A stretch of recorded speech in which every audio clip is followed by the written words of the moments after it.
Hello and welcome back. Glad you're here tonight. So, the Seven.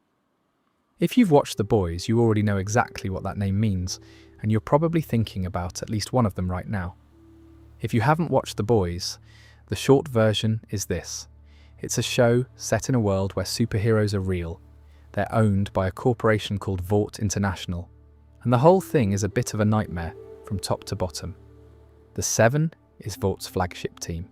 The top tier, the A-listers, the ones on the cereal boxes, and the action figures, and the very expensive charity galas. They're meant to be the best of the best, the most powerful supes in the world, assembled into one team, saving lives and looking brilliant while doing it. That's the marketing anyway. In practice, the Seven is a revolving door of dysfunction, corporate manipulation, and people who are either genuinely awful or trying very hard to survive being surrounded by people who are genuinely awful.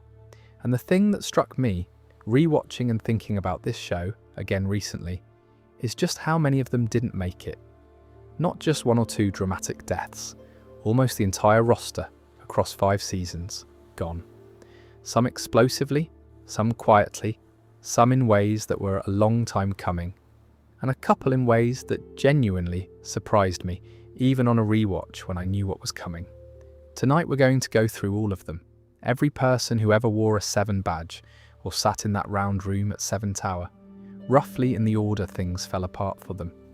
Their powers, their actual personalities behind the Vought branding, what they did, what happened to them, and what I think their stories say about the world the show was building. It's a longer list than you might expect, partly because the team changed so much over the 5 seasons. There's the original lineup, then the replacements, then the replacements for the replacements, and by the end, you start to feel a bit sorry for whoever was responsible for keeping the Seven Tower coffee machines stocked. That's a very stressful job given the turnover. The Boys ran for 4 seasons on Amazon Prime, and it was adapted from a comic book series by Garth Ennis and Derek Robertson. The show diverged from the comics in a lot of ways. The character fates are quite different in places, and some of the best decisions the show made were departures from what the source material did. But the general atmosphere, that particular blend of corporate satire and genuine horror and dark comedy, came through. It felt across the whole run like something that was genuinely angry about things in the world and was using superheroes as the vehicle for that anger, which is an interesting choice and one that I think mostly worked. Tonight, though, is not a review. Tonight is just the full accounting of everyone who ever sat in those chairs at Seven Tower and where they ended up. I should say up front that this covers the whole show, all 5 seasons, including the finale. So if you're not caught up and you'd rather not know how things end, maybe save this one for later. There's no way to talk about this group without talking about where everyone ended up, and I'd rather you get to experience the show fresh if you haven't finished it. For everyone else, get comfortable. If you've got a blanket, now's the time to pull it up. This is meant to be a nice, easy, meandering evening. We're not rushing through anything. The Seven had a lot going on, and some of these people deserve more than a quick mention. We'll take our time with the ones who earned it, and be appropriately brief with the ones who, let's be honest, did not. If you're new here and you like lore videos, deep dives, long chats about fictional worlds while you're trying to get to sleep, this channel does that quite a lot. There's a subscribe button somewhere on your screen if that sounds like your kind of thing. No pressure. Right then, let's start at the beginning, which is technically before the beginning, with a member of the Seven who never actually appeared in the show at all. Mr. Marathon is the 7 member nobody really talks about, and that's sort of the point. He was never in the show. He existed before the events of The Boys begin, occupying A-Train's spot on the team. Another speedster, Vaught's resident fast guy, before A-Train came along and replaced him. And that's more or less all we know. According to the supplementary material, the 7-on-7 news segments, and the bits of world building the show sprinkles around the edges, he's apparently still alive somewhere, retired from the whole thing. Now dead, now taken out, in brutal, dramatic fashion. just gone, quietly replaced. I find him interesting precisely because he's so easy to overlook. He's a placeholder in the history of the team, a name in a slot, someone whose only real narrative function is to make us understand that A-Train's position was never permanent and was always contingent on being useful to Vought. Which is true of everyone on the team, obviously, but Mr. Marathon makes it unusually legible because he left no impression at all. He was there, then he wasn't, and the machine kept running without missing a beat. There's something a bit unsettling about that when you sit with it. Not in a dramatic way, just in the way that institutions work. A person occupies a role. The role is what matters. The person is optional. Vought didn't mourn Mr. Marathon. They promoted his replacement. The fact that there was apparently going to be a race between him and A-Train at some point before he departed, some kind of promotional event, a public spectacle of the team's speedster changing hands, says something interesting about how Vought thought about its roster. Your departure from the team could be turned into content. Your replacement could be packaged as an event. You could be phased out, and the phasing out itself could be made into a thing to watch. That's a very particular kind of institutional confidence about the replaceability of individuals. In the comics, the original 7 lineup was constructed quite differently, and the television version made specific choices about who occupied which role and what their histories were. Mr. Marathon in the show is barely a ghost, a reference, a prior tenant. In the comics, the comparable figure had a rather more violent fate. The show chose to leave this particular slot open-ended, which I actually think is a more interesting choice. He's just out there, somewhere, having done the thing, and then stopped doing the thing, and lived to tell about it. That's rare in this world. There's something quite funny about the fact that The Boys has this incredible cast of deeply troubled, deeply complicated, often deeply horrible people who cycle through this team, and one of them is just a bloke who used to run fast and then retired. No spiral, no tragedy, no dramatic confrontation. He just left. Good for him, honestly.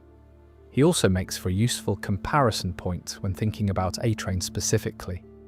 A-Train was the person who replaced him, and A-Train's entire arc, the ambition, the drug abuse, the heart problems, the slow moral awakening, all of it stems from this desperate need to remain the fastest person in the 7 and in the world.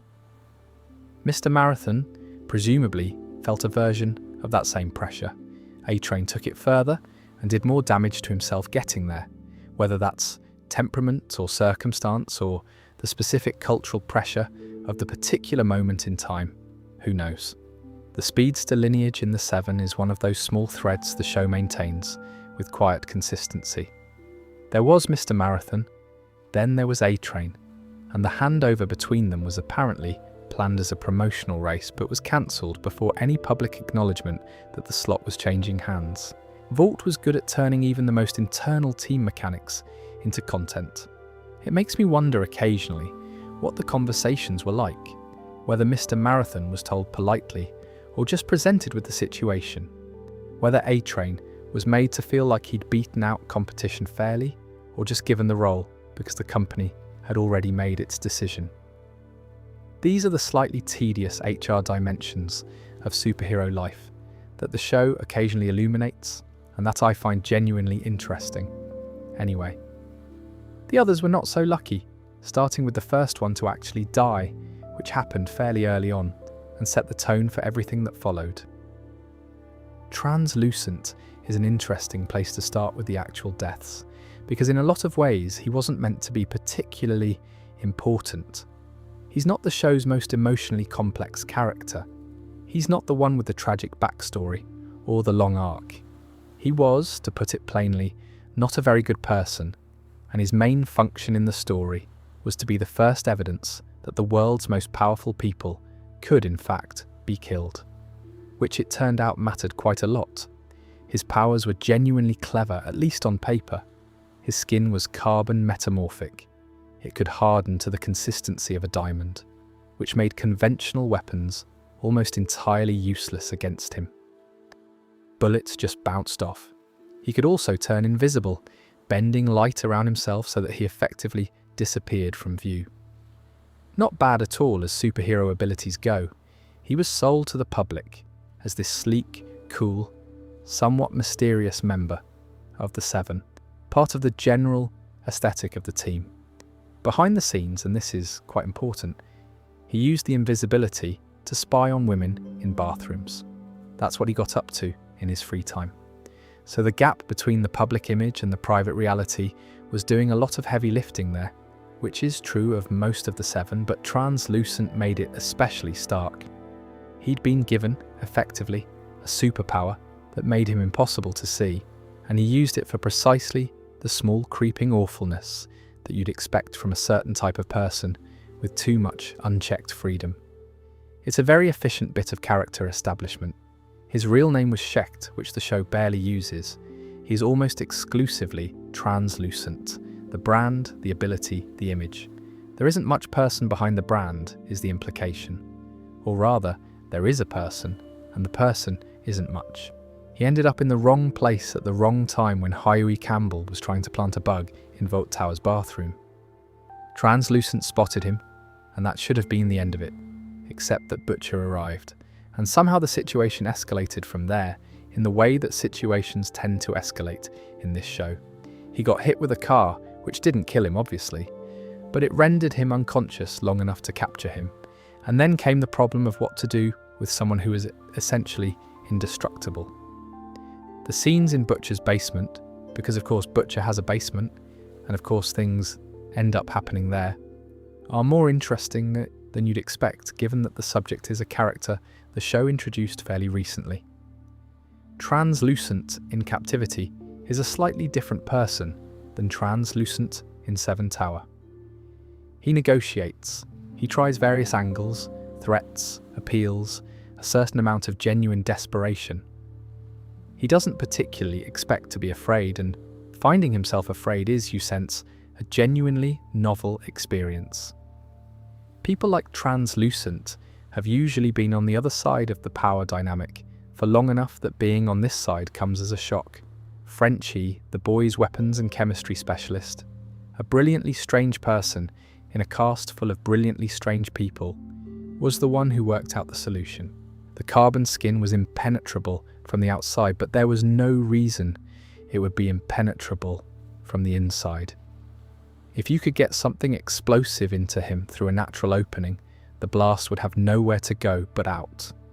It was horrible, and it was clever, and it was the kind of thing the show does, which is to say it arrives at an idea that is both grimly logical and genuinely uncomfortable, and asks you to sit with both things at once. Huey was the one who actually pressed the button. This was a choice. The show had introduced Huey as an ordinary person, a nice lad who worked in an electronics shop and loved his girlfriend and wasn't remotely the sort of person who ends up doing things like this. His whole arc, in a lot of ways, is the question of what it costs to fight the things that need fighting and whether the cost is worth it and what you're left with afterward. Pressing that button was the beginning of a very long reckoning. Translucent's death was the show making a promise to its audience, the promise being, these people are not safe. The institution protects them, the PR protects them. The sheer physical impossibility of killing someone with diamond skin protects them.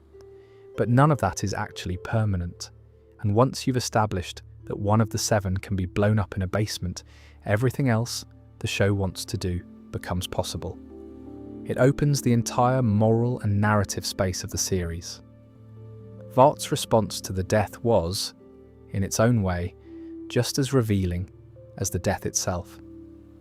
They didn't acknowledge that he'd been killed by two civilians and a Frenchman with a bomb placed internally. They invented a supervillain, El Diablo, a Latino soup terrorist they made up entirely, and blamed the whole thing on him. The cover-up was as smooth and immediate as if they'd been practicing for it, which of course they had, in various forms, for decades. They were very good at this. Keeping the public from knowing that one of their beloved seven had been taken out required nothing more than a press release and a fictional murderer, both of which Vought could generate before the end of the business day.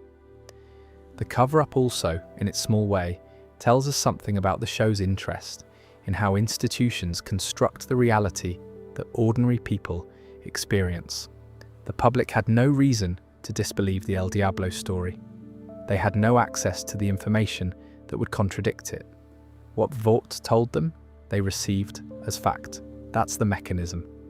That's what the boys are fighting against, not just the supes, but the information architecture that makes the supes' impunity possible. The empty slot in the team got filled. The machine moved on, and somewhere in a basement in the suburbs, Huey Campbell was trying to figure out what kind of person he was now. That question, really, is what the whole show is built around. Fun fact, Translucent's real name, Shecht, is barely mentioned in the show itself.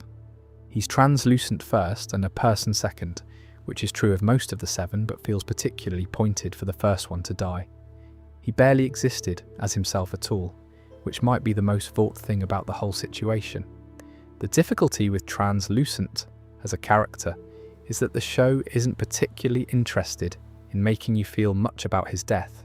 He was there to demonstrate something, and it demonstrates it cleanly, and that's its job done. Which is fine. Not every character needs to be a study in complexity. Some characters exist to serve the machinery of the plot and do it efficiently. Translucent does his work and exits. But I think there's something worth noting about the specific choice of having him be a voyeur. The invisibility power could have been used in countless ways, and the show chose to establish him, through the fact that he used it for surveillance without consent. It's doing two things at once, telling us exactly who he is as a person, and making a small argument about what unchecked power does to accountability. When you can make yourself invisible, when you are in a category of person who exists above consequence, the baseline decency that most people maintain because they can be seen and held to account can slip.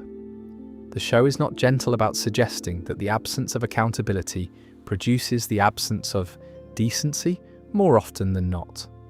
Huey's choice to press the button, to actively participate in killing someone, rather than being a passive bystander to things that happen around him, is the moment the show commits to its central question about him. He was going to be complicit in the world Butcher operated in. The only question was how knowingly. Translucent's death made it knowing. Everything after that was Huey living with the fact that he'd made a choice. There's also the interesting detail that the boys, at that point, had no real plan for what came after. They didn't have a strategy for taking on the Seven or dismantling Vought. They had a dead soup in a basement and the knowledge that soups could be killed. That knowledge was the only real outcome of Translucent's death. It was, in a sense, a proof of concept for the next 4 seasons. Lamplighter is one of those characters who was gone before the story started but whose absence shaped everything around it. And when he actually showed up in season 2, it felt like a door opening onto a room you hadn't known was there. He was a former member of the Seven. Not removed in disgrace publicly.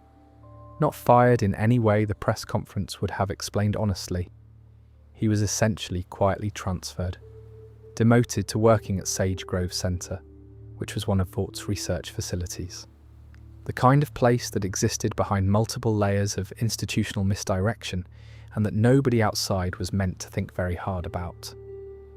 Sage Grove was doing experiments on people with superpowers, compound V testing essentially, on individuals who had not meaningfully consented to being part of any study and who were being held there under conditions that required some creative interpretation of what the word care could mean. It was the hidden machinery of Vaught's R&D, the part that made the product possible, and that the product, the Shining Seven with their charity partnerships and their public appearances, was designed to make invisible. Lamplighter worked there, supervised things, was managed there really, in the way that inconvenient people get managed to places where they're out of sight. What had actually happened, the reason for his removal, was this. Lamplighter had been involved in a mission that went catastrophically wrong. He accidentally burned Grace Mallory's grandchildren to death. Mallory was a senior figure in American intelligence who had been working covertly against Vought for years. and Lamplighter had been surveilling her on the company's behalf. The fire was meant as a warning or a message. The show is a bit careful about exactly what he intended, but the outcome was 2 dead children and a woman who abandoned her crusade, quit the boys and the CIA, and walked away from the fight against Vought for years. The guilt of that followed Lamplighter the way fire follows an accelerant. His powers were exactly what you'd expect from the name. He could generate fire from his hands, project it, control it to a degree. When he was in his prime as a 7 member, he would have been genuinely formidable. By the time we meet him in Season 2, he's something much quieter, a man going through his days at Sage Grove, doing what he's told, carrying something very heavy. What the show does with him is interesting because it doesn't try to make him sympathetic in a straightforward way. He did something terrible. Children died. That fact never gets softened or recontextualized into something more comfortable.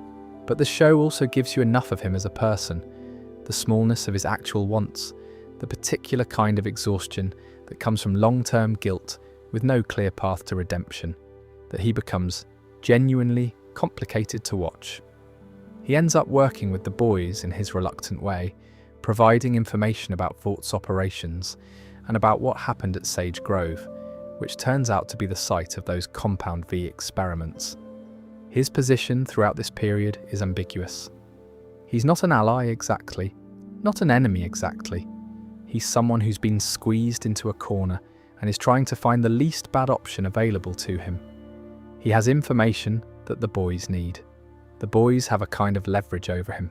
Nobody in this arrangement is entirely comfortable with any of it. There are a few scenes between him and Starlight that I think are particularly good, if I remember them correctly. She came into the 7 in the spot he vacated without knowing it, and there's something in their interaction that acknowledges that gap, the weight of what she'd inherited, the things she'd learned about Vought, the comparison between who she'd expected to be in that building and who she'd actually had to become. He doesn't lecture her. He's past the point of lecturing anyone. He mostly just exists in her vicinity as evidence of what the institution does to the people inside it over time. The detail that unlocked his character for me, and it's quiet enough that you might miss it if you're not paying attention, is when he says that all he ever wanted was to make his father proud. It's such a small human thing to say.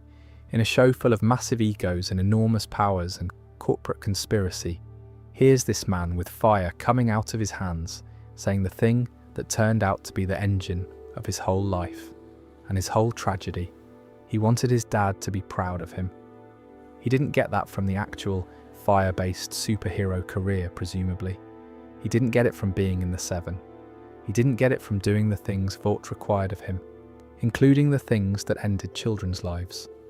The approval he was chasing was never available from the actual source.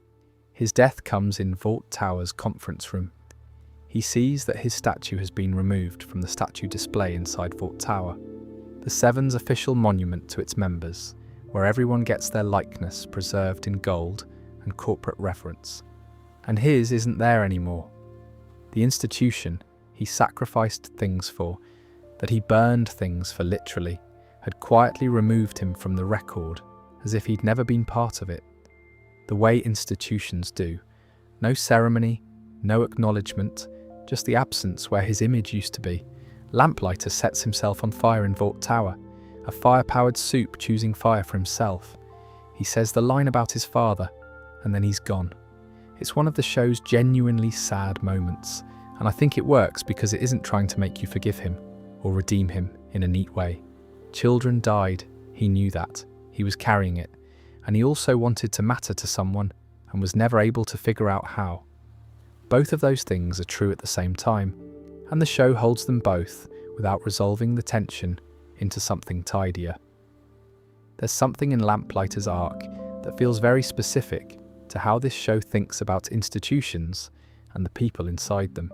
He did terrible things in service of something that never actually valued him. He was used quietly, and then he was stored out of sight at Sage Grove, and then eventually he was erased from the mural. The 7 didn't need Lamplighter. It needed someone to fill a slot and do what he was told, and when that was done, the slot got someone else. I think about the mural detail quite a lot. The idea that someone's whole sense of purpose and legacy is tied up in whether their face is on a wall, and the specific institutional cruelty of removing it without ceremony. It's such a sharp little detail. The show does those well.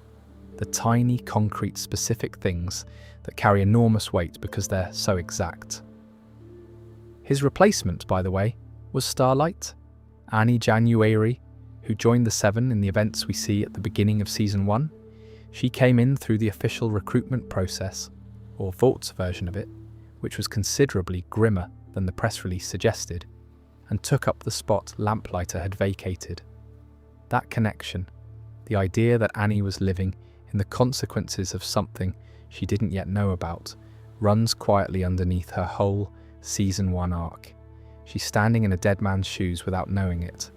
Not literally dead at that point, but on his way. The show never makes Lamplighter's decision to end his own life feel like a heroic sacrifice. It's not framed as brave exactly, it's more like exhaustion finally winning. He had been carrying the weight of Mallory's grandchildren for years, and working at Sage Grove where more terrible things happened, and knowing that no amount of cooperation with anyone was going to change what he'd done, or restore what the institution had cost him. The fire was the end of a long process of being worn down. The mural was just the last confirmation that it had never been worth anything. He's the character on this list who, perhaps more than any other, makes the show feel genuinely sad rather than exciting or righteous. The deaths that come from action or conflict have a kind of energy to them. Lamplighter's just has weight. The mechanics of how Lamplighter ended up at Sage Grove, rather than in prison or dead, are worth thinking about. Vaught's response to the deaths of Mallory's grandchildren was not to face any meaningful consequences. That's not how Vought works, but to manage the situation. The situation meant managing Lamplighter, keeping him somewhere he could be useful and where his particular kind of inconvenience could be contained. Sage Grove served that purpose. He knew enough about Vaught's operations to be dangerous if he talked. He was kept in a situation where talking was very difficult and where his continued usefulness to the company gave them mutual leverage. It's a model for how these things work in institutions that are large enough and powerful enough to conduct their own internal justice rather than being subject to any external version of it. The person who caused the harm becomes an asset to be managed rather than a person to be held accountable. The harm gets absorbed into the operational structure. It's just another thing to be managed. The other dimension of Lamplighter's story that I find interesting is what it implies about the nature of the Seven membership itself. Being in the Seven apparently meant doing things for Vought that were not superhero things in any recognisable sense, surveilling political targets, intimidating people, providing the backing threat that made Vaught's demands credible. Lamplighter was working as a corporate asset on a mission that was political rather than heroic, and when that mission went catastrophically wrong, the consequences fell on him personally, while Vought adapted and moved on. That's the contract, it turns out. The company gets the outcomes, the soup gets the accountability. Whether Lamplighter understood that contract when he signed it, or whether he found out the hard way, the show doesn't quite say. I suspect he found out the hard way. Most people do. Stormfront arrived in Season 2 as what appeared to be a very specific kind of character. She was irreverent, she was internet native, in a way none of the other Seven members were. She had a following built on memes and directness, and this performance of authenticity that made her seem like someone who'd refused to be packaged by Vought the way the others had been. She called out hypocrisy, she clashed with Homelander. She seemed, in the way the show set things up, like someone who might actually be on the right side of something for once. It was an exceptional piece of misdirection, and the reveal of who she actually was sits among the show's best work. Her real name was Clara Riesinger. She was born in 1919 in Germany. She was one of Vaught's earliest creations, one of the first successful Compound V supes, and she had been alive and active and quietly working for the company's interests since before the Second World War. Her public identity before Stormfront, the face she wore across earlier decades, was Liberty, a superhero who operated in America during the Civil Rights era, and who has, in the show's world, a very ugly documented history if you know where to look. Which most people didn't, because Vought was quite thorough about making sure they didn't. Liberty was a racist who killed black men. That's the plain version of it. She went around presenting herself as a protector, an American hero, and she murdered people. There are records and witnesses, and in Season 2, one of the more quietly devastating subplots involves Starlight and Huey slowly uncovering this history and trying to figure out what to do with it. The evidence was there, in archived files and in the memories of people who'd survived and in photographs that the internet had not yet connected into a coherent picture. The show treats this storyline with care, not using it as background noise, but following it through to where it actually leads. Stormfront's powers were genuinely impressive. She could manipulate electricity, project charges, throw bolts, use it at high enough voltages to kill. She also had a form of telekinesis that let her blast people backward without touching them. And she aged exceptionally slowly, if at all, which meant that by the time of the show, she'd had about a century to get very good at things and to learn exactly how institutions work and how public perception works and how to position yourself within a system for maximum effect. The not aging detail is worth thinking about for a moment, because 100 years is a long time to observe how things change and to adapt to those changes. She'd watched American politics shift through multiple eras. She'd seen which ideologies survived and which ones became temporarily unfashionable, and what they needed to do to remain viable. By Season 2, she was operating with a sophistication that came from genuinely long experience of what persuasion looks like and how it lands differently in different cultural moments. What she was doing in the Seven, beneath the irreverent internet persona, was attempting to build a framework. She was trying to move Homelander toward a particular ideological position, towards something that rhymed with the things she'd believed in for 100 years. She recognized that Homelander's need for love and validation was a lever, and she used it. The relationship between them was real in some ways, which made it stranger and more complicated than a simple manipulation. She seemed to genuinely like him, in her fashion. What she liked, though, was the idea of him, the possibility of a perfect Aryan Superman who could be pointed in useful directions. There's a particular scene in Season 2 where she talks with Homelander about their position in the world that captures something important about how she operated. She wasn't selling him ideology directly. She was framing it as their shared interest, their shared nature, the natural fact of what they were. The technique was making him feel that what she believed was something he'd already believed, that she was just naming a thing he'd already known. It's sophisticated, and it's patient, and it reflects that 100 years of practice. The exposé of her Nazi past that brought her down was one of the show's more satisfying moments, partly because it came from activism and investigative journalism and the very social media tools she'd been weaponizing. She got beaten at her own game, on her own terrain. The public image she'd carefully constructed became the mechanism of her exposure, and the speed of it, the way something goes from controlled narrative to viral catastrophe, mirrored how the internet actually works in ways the show was clearly relishing. But she survived that, at least initially. Being publicly revealed as a Nazi and a murderer didn't kill her. What came close to killing her was the Season 2 finale, where she faced Queen Maivy, Kimiko, and Homelander's son Ryan in the same confrontation.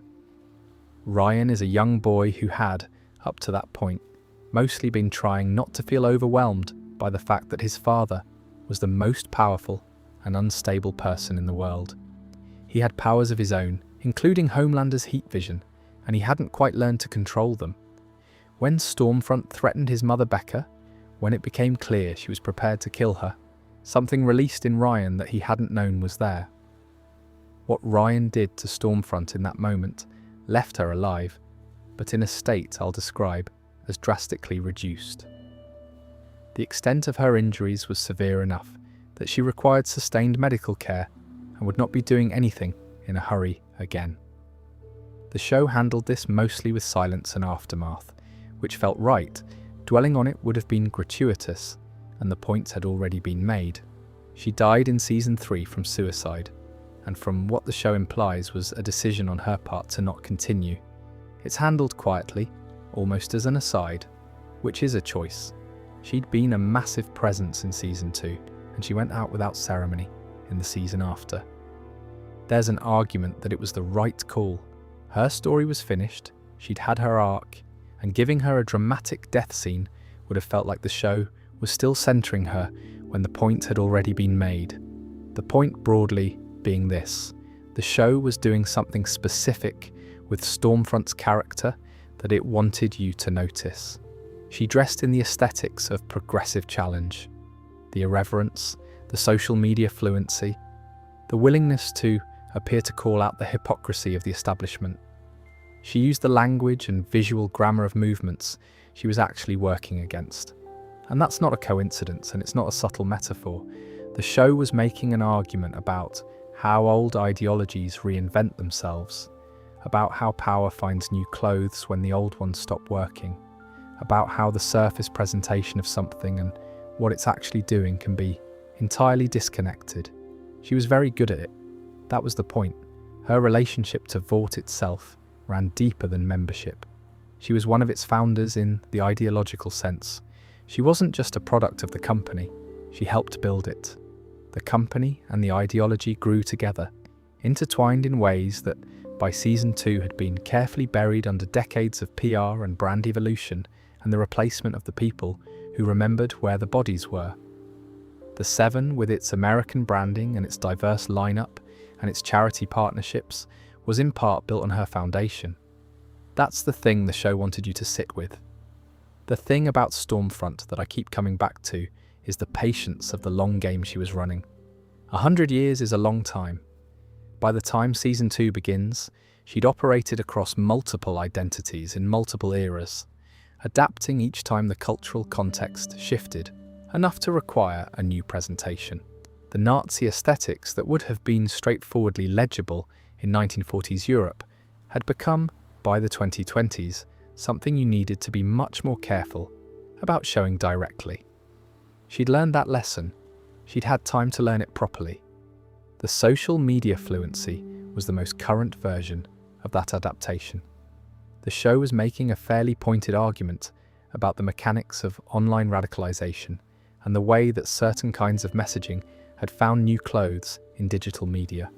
How the content that used to require physical distribution and careful targeting could now find its audience algorithmically, wearing the clothes of authenticity and challenge and speaking truth to power. Stormfront was good at those clothes. She'd had practice with previous versions of them. Her relationship with Annie, with Starlight, during season 2 is interesting in this context, because she tried to mentor her in her way. She gave advice about the press and public image and dealing with Homelander. Some of it was tactically useful. None of it was given in good faith. She was assessing Annie as a potential resource, not a person deserving of genuine guidance. The warmth in those scenes, such as it was entirely performance. What I find telling is how completely Homelander was taken in by her. He's perceptive about people in certain ways. He reads vulnerability well, reads the places where approval-seeking lives, reads what people most want to hear, and uses it against them. But Stormfront played to the specific want that Homelander couldn't defend against, which was the want to matter to someone on his own terms. She offered him something that looked like equality, two powerful beings together, reshaping the world. He hadn't had that before. He was susceptible to it in a way that his general perceptiveness couldn't protect against, because the perceptiveness was in service of his need rather than in opposition to it. The season 2 finale's three-way confrontation, where Maeve and Kimiko and Starlight all ended up in the same collision course with Stormfront, was one of the show's most carefully assembled set pieces. 3 very different kinds of physical power, none of them operating on the same terms. Mai IV with her combat skill and her anger. Kimiko with her regeneration and her ferocity. Ryan, a child, with something he'd never used in a situation this high stakes. And Stormfront having to deal with all 3 simultaneously, which she largely did, up to the point where she didn't. There's a particular type of death in stories about institutions and power that isn't really about the person who dies. It's about what that death is meant to communicate to someone else. The person is incidental. The message is the thing. Supersonic's death was that kind of death, and it's one of the show's more quietly awful moments, because he genuinely didn't deserve it. His real name was Alex. He and Annie, Starlight, had known each other before the show, back when they were both younger and both navigating the peculiar world of Christian music festivals and pageant circuits that served as the pipeline for a certain kind of soup. They'd been friends, possibly something slightly more than friends, depending on how you read certain scenes.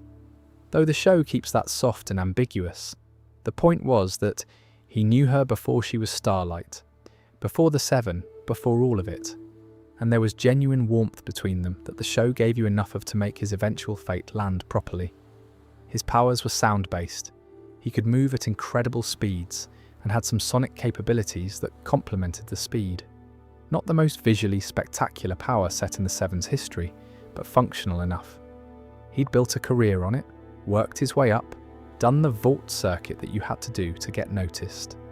He joined the 7 in Season 3, recruited as part of the team rebuilding that was happening after the chaos of the previous season.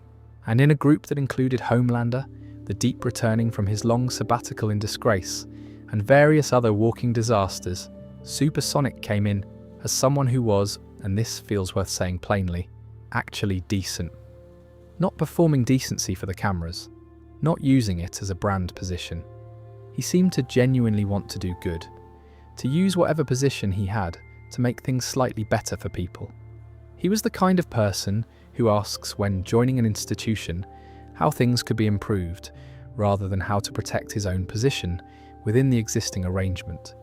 He wanted to help Starlight with what she was doing, the quiet, dangerous work of feeding information to the boys, of trying to expose Vought from the inside.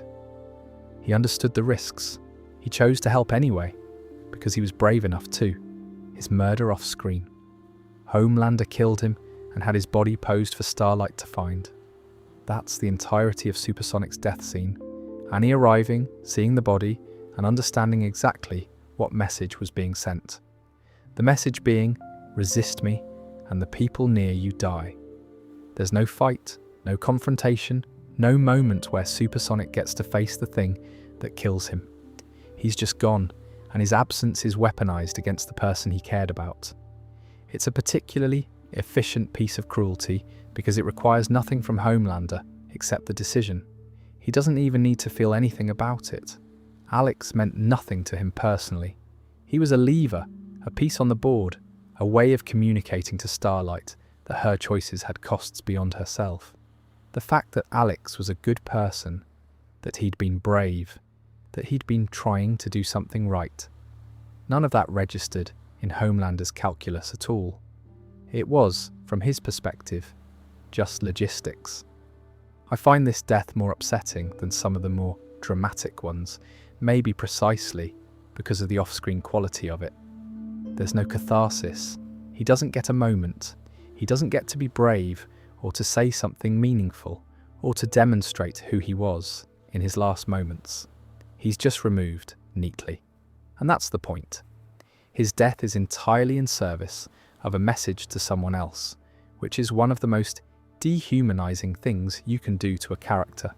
And the show knows it. The show populates its world with people who are genuinely trying, and then it shows you repeatedly what the system does to those people. Supersonic is one of the cleaner examples of that. He walked into the 7 trying to make things better, was there for a matter of days, and was killed within that window as a warning to his friend. The institution didn't even give him time to do anything particularly notable. He arrived, he made the decision to help, and he was gone. One thing I kept coming back to with this storyline is the way it compresses Homelander's threat into something very specific and very immediate. By season 3, we already knew he was capable of enormous violence. We'd seen what he could do when he was angry or frightened or cornered.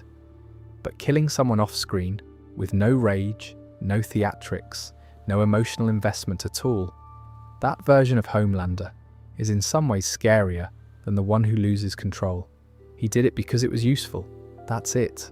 The absence of emotion is the most chilling thing. Alex deserved better, for what it's worth. Alex's situation in the Seven was genuinely peculiar from a structural standpoint. He came in as a recruitment. The team was rebuilding and needed members, but his recruitment was also, in part, Homelander's game. Bringing in someone connected to Starlight gave Homelander another surface to apply pressure to, another relationship Annie cared about that could be threatened or damaged or removed. Whether Homelander was calculating this from the start, or whether he identified the leverage once Alex was already there, the show suggests he was very aware of what Alex's presence meant, which makes Alex's choice to work with Annie all the more pointed. He could see the dynamic. He wasn't naive about what Homelander was capable of. He chose to help anyway, which is the definition of courage rather than recklessness, the full knowledge of the risk and the decision to proceed. There's a version of Alex's story that would have been about someone gradually radicalized into action, slowly convinced by events and evidence to stop sitting on the fence. But Supersonic didn't need gradual convincing. He arrived already convinced. Annie mattered to him, and the cause was clearly right, and the risks were risks worth taking. He was, in that sense, unusual in the Seven, a person whose moral clarity hadn't been eroded by the institution before they could deploy it. The show uses his death partly to demonstrate that moral clarity is not protection against the institution. It can see you clearly and remove you anyway. Your goodness is not an argument. Your courage is not a shield. These are facts about power that the show was willing to be very direct about, and Supersonic's death is one of the clearest statements of them. Right, Black Noir, the original one. This takes a moment. For the first 2 and a bit seasons of The Boys, Black Noir was a mystery. He never spoke. He rarely removed the mask. He was present in 7 meetings and in action sequences as this silent, slightly ominous figure who was clearly capable of extraordinary violence, but who revealed nothing about himself. Not his voice, not his face, not his inner life. He was pure function, pure threat, a shape in a suit. The show played this very deliberately, letting the mystery build over a long time before giving you anything, and the discipline of that patience paid off considerably. There's something interesting about how the show used his silence before the reveal. He was menacing precisely because there was no person legible behind the mask. Other 7 members gave you their vanity, or their cowardice, or their desperation as readable signals. Homelander's need for approval was always visible if you knew how to look. The deep's insecurity was written on his face.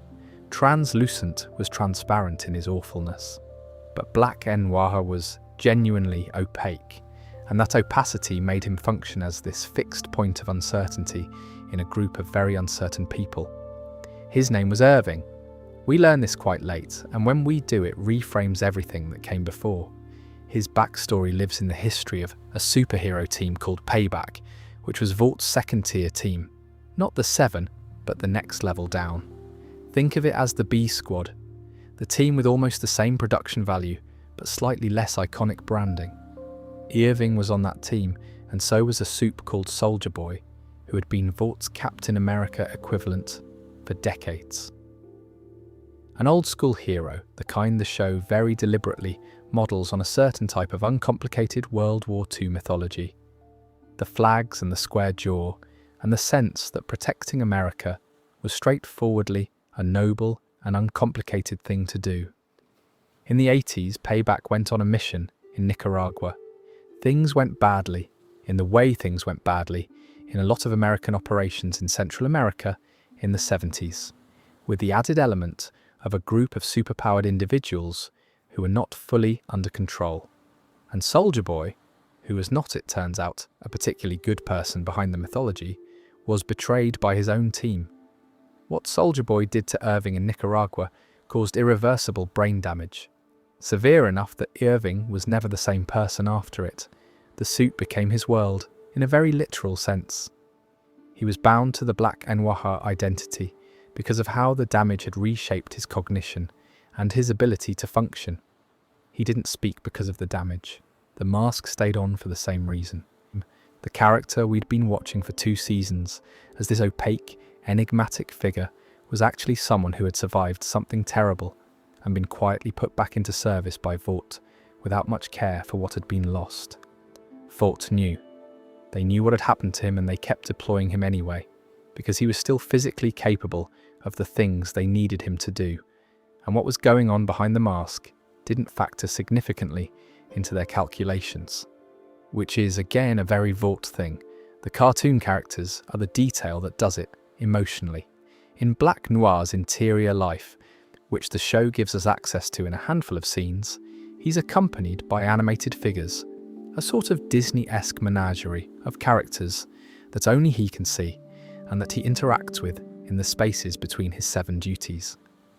It's the most unusual creative choice in a show full of unusual creative choices, and it works because it's so specific and so incongruous. These characters are gentle where the rest of the show is brutal. They're silly and warm. They represent something about the inner life that Irving had before, and what the damage had done to how he processed the world, and maybe also what he'd had to hold on to in order to keep going through years of violence and institutional service. It's the kind of detail that makes you think about the actor, Nathan Mitchell, who had to do an enormous amount of work to make this character feel like a person when the character almost never spoke and almost never showed his face. The physical performance, the way he occupied the silence, was remarkable.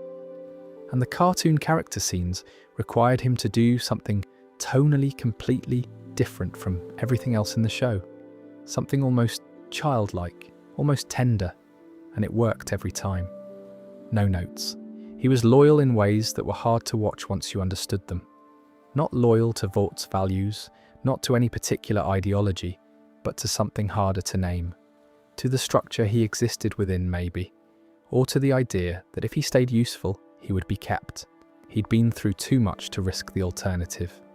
A man who'd had something done to him that he couldn't undo, who'd been put back into service by the company that should have taken better care of him, and who was just continuing to go through the motions of the role because the role was all he had. And then there was the secret he kept for decades. Soldier Boy was Homelander's biological father. Irving knew this. He'd known it for years, a piece of information so sensitive and so potentially destabilizing to Vaught's most valuable property that keeping it had felt like the only reasonable option. He'd watched Homelander grow into whatever Homelander was. He'd been in the room. He knew exactly what information the knowledge of his parentage would mean to a person with Homelander's psychology. The need, the longing, the potential weaponization of knowing where he came from. When Homelander found out, when the whole Soldier Boy arc in Season 3 brought this into the open, he also found out that Black Enwaha had known, that the person he'd believed to be his most loyal ally had been sitting on the thing Homelander needed most, an answer to where he came from, who his father was, whether there was someone in the world who was meant to be his. The confrontation in the kitchen is one of the show's best scenes. Homelander approaches Irving. He says quietly, "Why didn't you tell me?" There's a long moment, and then Homelander kills him. Just like that. The man who had served loyally for decades, who had survived Nicaragua, who had kept Vaught's secrets, including this one, who had his cartoon friends, and his damaged brain, and his decades of accumulated grief. Gone in a moment because the information he'd protected turned out to be worth less than Homelander's feeling of betrayal. There's a specific kind of tragedy in dying for loyalty to something that was never genuinely looking after you in return. Irving served Vought and served Homelander and did what he was told and kept what he was told to keep, and none of it saved him when the moment came. He was a tool. When the tool became an obstacle, it got set aside. What happened after was almost as grim in its own way. Vought needed a black noir. The mask had never come off in public. Nobody knew that Irving had died. So they found a replacement and put a different person in the suit and kept going, as if nothing had changed. The institution required a black noir. Irving was incidental to that requirement. I keep coming back to the cartoon characters. The show could have just given us an explanation of the brain damage and moved on, but it gave Irving this whole interior world that nobody outside the suit could see, and it made that world tender and small and very vulnerable. That choice is why his death lands as hard as it does. You're not just watching a soup die, you're watching a person with a whole hidden life get extinguished in a kitchen and then get replaced. The original Black Noir is one of the show's most patient and most rewarding character stories. I think it's worth appreciating how well it was constructed, given that it was built almost entirely out of absence and restraint, and one man's physical performance while wearing a full face mask across 3 seasons. The Nicaragua mission is worth dwelling on a bit more, because it's the origin of several of the show's most important threads simultaneously. Soldier Boy's team, Payback, being sent on that operation was Vought sending them somewhere expendable, essentially. The mission had the quality of something designed to create outcomes that the company found useful regardless of how it went. If the soup succeeded, Vought got the credit and the geopolitical leverage. If things went wrong, and things went wrong, Vought could manage the consequences internally. What Soldier Boy did to his team when the mission fell apart was the act of someone who'd never been taught to think of the people around him as anything but resources. Payback turned on him. He nearly killed several of them. He did irreversible damage to at least one. And then he was frozen, captured and put on ice by the Russians at Vaught's behest, who had their own reasons for not wanting him loose, but also didn't want to face whatever accountability destroying him might create. And the company moved on. Irving had to go back to work after that. That's the part I find most disturbing, actually. The damage was done, it was permanent, and Vaught's response was to put him back in the suit and keep going. Because he still functioned. He could still do the job. The fact that something terrible had happened to the person inside the suit was not a significant factor in the decision-making. The cartoon figures that populated Irving's internal world have a few different possible readings, and the show doesn't close any of them off. One reading is that they're a coping mechanism that developed after the brain damage, a way of processing a world that had become harder to navigate directly. Another reading is that they represent something that was always there, some tender or childlike part of his inner life, that the damage had made more accessible rather than less. A third reading is that they're the specific form his residual personality took when a lot of the more complex processing was removed, that the warmth and the gentleness were what remained when other things were taken away. I lean towards something that combines the first and the third, but the show doesn't require you to settle on one interpretation. The ambiguity is part of what makes the character work. His death happening in a kitchen is another of those specific details the show manages well. Not a battlefield, not a dramatic confrontation in a throne room or an arena. A kitchen, domestic, ordinary, a space associated with preparation and nourishment. Homelander killed him in a place where people make food, which is its own quiet irony. The most ordinary room in the building was where the most loyal member of the Seven died. Queen Maivy didn't die.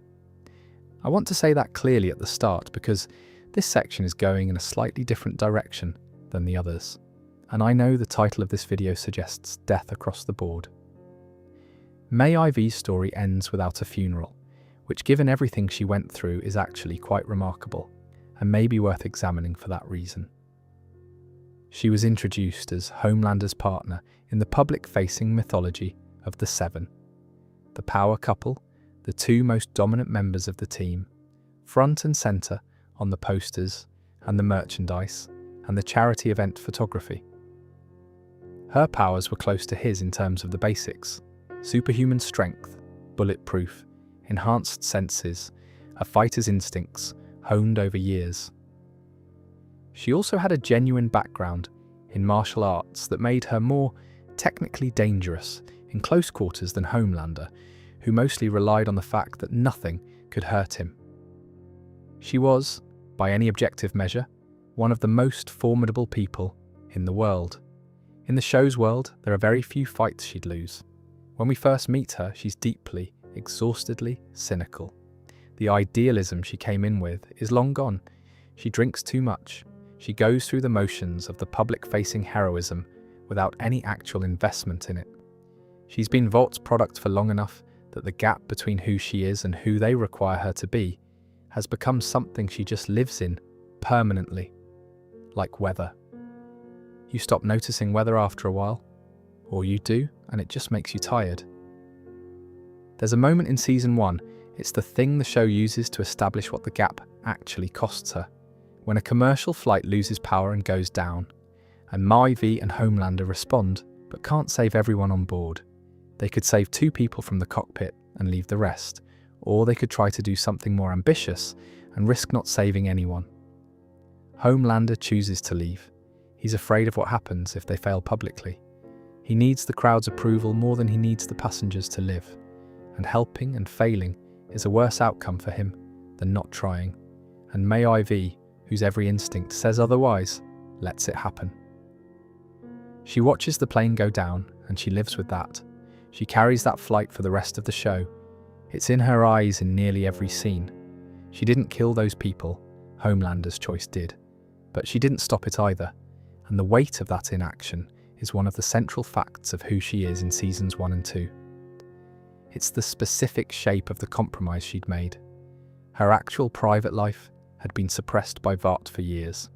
Her long-term relationship with a woman named Eleanor was something the company had decided wasn't useful for the brand and had kept quiet accordingly. And then, when it became strategically convenient, they decided to announce it, to use her relationship as a piece of positive PR, a demonstration of the team's progressive values. They outed her, essentially, on their own timeline, for their own reasons. She found out through a press release. The particular cruelty of that, the company deciding when and how you get to exist publicly, using your actual life as content, was something the show handled carefully. Elena didn't take that well, unsurprisingly. The relationship was damaged by it. There's a quiet storyline about whether it can be repaired, which is the show doing something quite human in a story about people who can punch through walls. The slow journey back to caring about things, Starlight's arrival in the Seven acting as a catalyst, the gradual rediscovery of something worth protecting, is one of the show's longer arcs and one of its better ones. Maivy doesn't suddenly become idealistic again. The idealism has been gone too long. She becomes something more realistic, someone who's decided that certain things are worth fighting for, even without the idealism, because the alternative is just continuing to not care, and she's tired of that too. Tired of the absence of feeling. There's something in that reads as more mature and more hard-won than simple idealism would be. She provides the boys with information. She saves Starlight at a key moment. She makes choices that are increasingly at odds with what Vought and Homelander need from her. And she makes them quietly, without announcement, because she's been in this building long enough to know exactly how visible she can and can't be.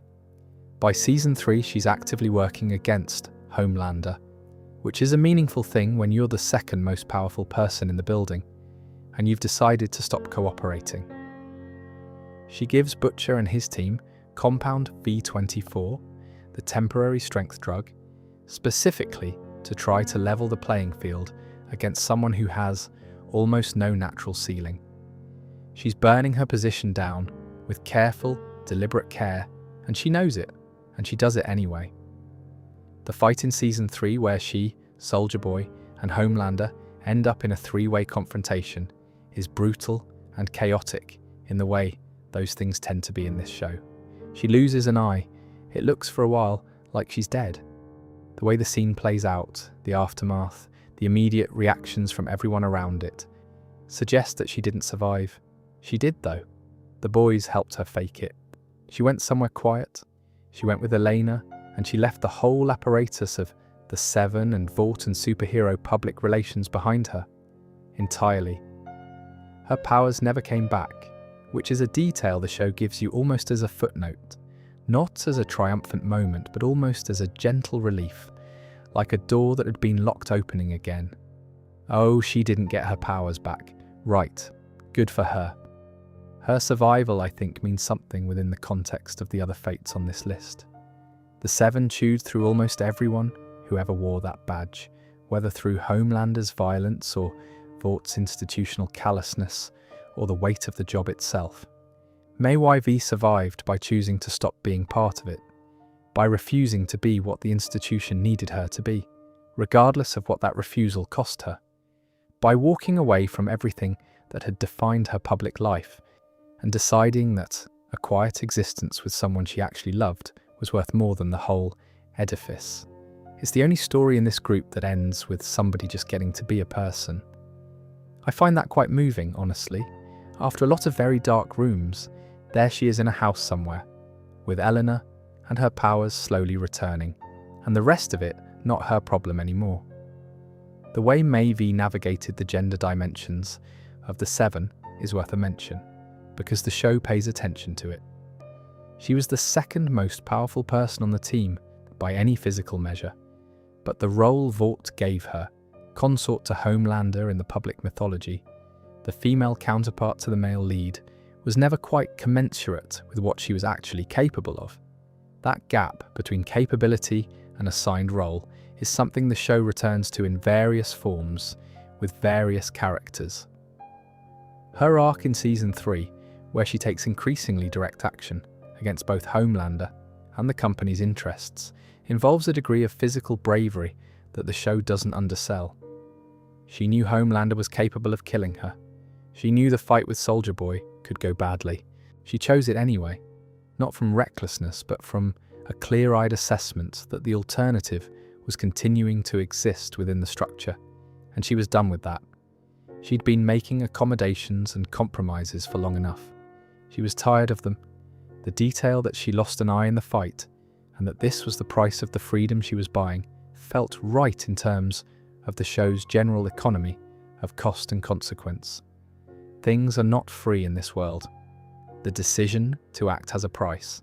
Mayavi's price was an eye and a faked death, and giving up everything that had been her public life for years. She paid it without flinching, which was the most characterful thing she did in the entire run. Her survival is, in some ways, the show's most optimistic statement, the most beaten down, most cynical, most apparently irredeemable member of the original Seven found her way out, and found something worth having on the other side, not through a triumphant victory or a grand sacrifice, just through choosing, in the end, to stop cooperating with the thing that was keeping her miserable, and accepting whatever the consequences of that were. A-Train is the show's most complete redemption arc, and also possibly its most complicated one, because the thing he's redeeming himself from is the thing the show starts with. The very first episode of The Boys, the first proper narrative scene, the thing the whole story builds from, is Huey Campbell losing his girlfriend Robin because A-Train ran through her while moving at full speed and high on Compound V. That's the inciting incident of 5 seasons of television. 2 people standing on a pavement, and then one of them is gone, and A-Train barely slows down to register what happened. The scene is designed to be shocking, and it is, and the fallout from it runs through everything. The person who caused that wasn't a villain in the traditional sense, which is one of the show's more thoughtful choices. He was an athlete with a performance-enhancing drug problem and a job that required him to keep being the fastest man in the world or lose everything. He was scared. He made terrible choices from that fear repeatedly, and his default setting was to protect himself before acknowledging that he'd hurt anyone. His powers, he's a speedster, the Seven's Flash equivalent, capable of running at truly extraordinary velocities. The compound V abuse that gave him those abilities beyond their natural range also damaged his heart in ways that became a central physical thread of his story across multiple seasons. His body was slowly failing him because of what he'd done to it, which the show used as a kind of external expression of the internal cost of the choices he'd made. He ran himself into the ground, literally, trying to keep being the person Vought needed him to be. His heart was paying the price.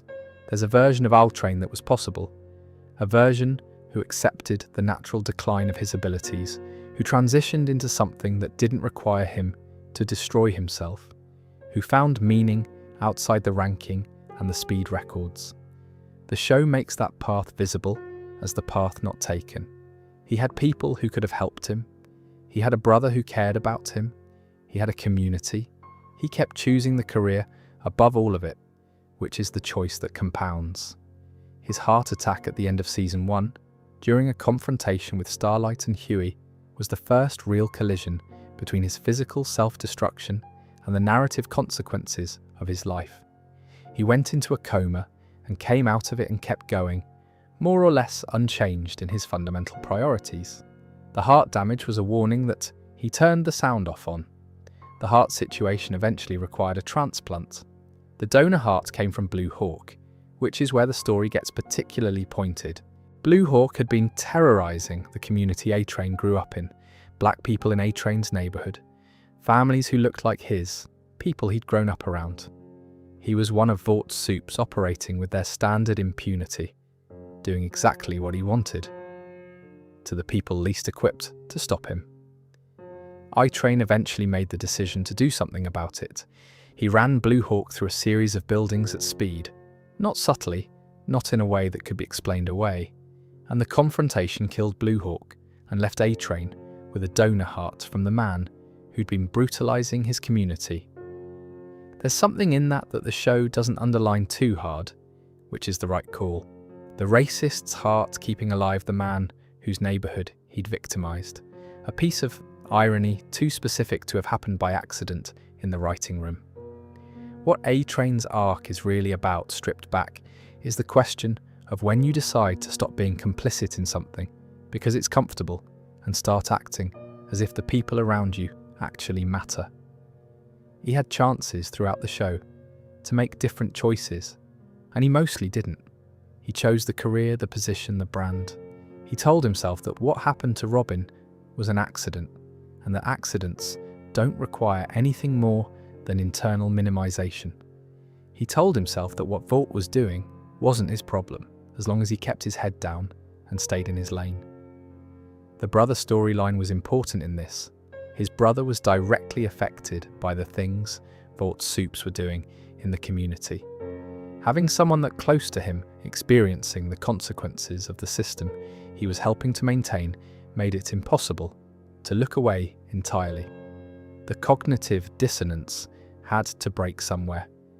The turn was gradual, and then it was sudden, which is often how these things work. The Blue Hawk confrontation, the Season 4 arc where he actively helped the boys at genuine personal risk in ways that could not be explained as self-preservation. By Season 5, he was openly contemptuous of Homelander in a way that could only end badly, and he probably knew it, and he did it anyway. He said things to Homelander's face that nobody said to Homelander's face. He made it clear that he saw Homelander clearly and found him wanting. Something in that, whatever he said, the show playing with the ambiguity of exactly how cutting it was, got through. Put tears in Homelander's eyes, actually, which is a remarkable thing to do to the most powerful man alive. His neck was snapped in episode 8 of the final season, quickly, almost absently. A-Train had become inconvenient, and inconvenient people got removed. The speed of it, the casualness of it, mirrored the speed of how Robin died in the first episode. There's a symmetry there that I find appropriate. He got a funeral. He's one of the only members of the Seven who got one, and that fact says something interesting about who he'd become by the end. The system he'd served for years certainly was giving him a ceremony. It was the community that turned out for him, the people from his neighbourhood, his brother, the parts of his life that had existed before and beneath and in spite of the superhero branding. There's also the Huey dimension. The whole show comes from the moment A-Train ran through Robin. The whole show ends in various ways with both of them having travelled enormous distances from that moment. Huey at the funeral, in whatever complicated emotional space that required. It's not closure exactly, and the show is careful not to demand that it be, but it's something.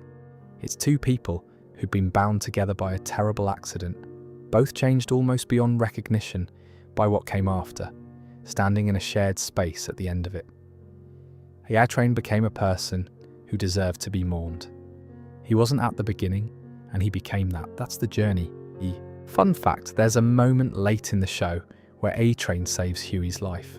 Not as a side effect of something else, not accidentally, on purpose directly, because he chose to. The show doesn't make a speech about it. It's barely acknowledged, but it's there. And the resonance with the scene at the start is something the writing earns rather than announces. The Compound V subplot, in the context of A-Train's story, is worth tracing carefully because it's doing several things at once. Compound V isn't just a drug that gives you abilities. The show established early that it's addictive, that it's damaging at high doses over time, and that the supes who rely on it most are the ones who feel most insecure about what they are without it. A-Train used V to be faster than his body naturally could be. He used it to stay relevant. He used it because the alternative was acknowledging that his physical peak might have passed, and that acknowledgement felt like annihilation to him. It's the same pattern as any performance athlete who supplements, in ways that damage their body, taken to a fantastical extreme. The sport, or in this case the superhero gig, requires a performance that the natural body eventually can't maintain. The person finds ways to maintain the performance anyway. The body pays the debt. The heart attack was the first calling of that debt. The coma, the recovery, the ongoing damage that meant his heart was always going to be a liability. The show, tracking the physical consequences of his choices across multiple seasons, was a patience I appreciated. It wasn't dropped after season 1, it kept accumulating. His relationship with his brother Nathan is, I think, the most humanizing thread in his story. Nathan was present in the community that A-Train had effectively abandoned when he went up the ladder. Nathan experienced directly what A-Train's career had cost him, what it meant to have a brother who was famous and powerful and who nonetheless couldn't or wouldn't protect the people he came from. The scenes between them across seasons 4 and 5 are some of the show's quieter achievements. When A-Train finally did act, when the Blue Hawk confrontation happened, it was in response to Nathan being hurt. That's the specific, not a philosophical awakening, not a conversion to better values in the abstract. His brother got hurt, and he did something about it. The moral awakening was as concrete and specific as the harm, which is actually how moral awakenings tend to work in real life. You're not usually changed by the general case, you're changed by the specific one. The thing he said to Homelander in their last encounter as he laughed in the man's face before he killed him, the show spells out exactly what it was, in brutal detail, making it anything but oblique. Which is a good choice actually.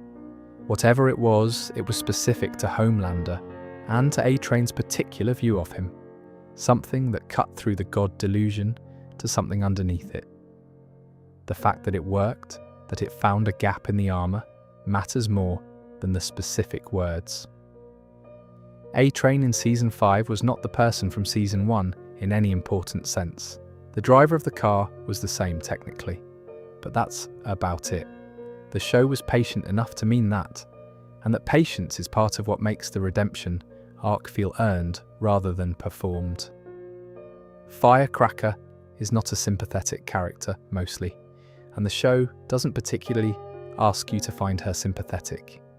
But there's something genuinely sad in her ending that I think is worth sitting with, because it says something specific and fairly bleak about certain kinds of devotion.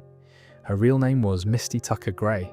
She came into the Seven in Season 4 as one of 2 new recruits, alongside her sister Sage, and her function in Homelander's orbit was as a propaganda mouthpiece. She had a show, a platform, a following built on a particular style of patriotic performative outrage that mirrored the political atmosphere the show was sketching.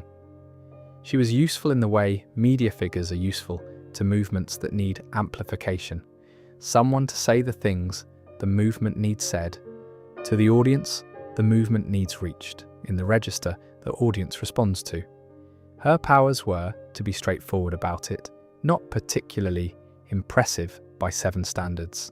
She worked with guns and explosive finger snap powers. She carried a customized handgun, but had no firearm-based enhancement that made her more dangerous than an ordinary person with guns. But in a team that included the most powerful being on Earth and various other supernaturally gifted individuals, Firecracker's slot was clearly not about what she could do physically. She was there for the microphone. Vought, well, Homelander by that point, effectively, had learned that a loyal voice could be more useful than a powerful body.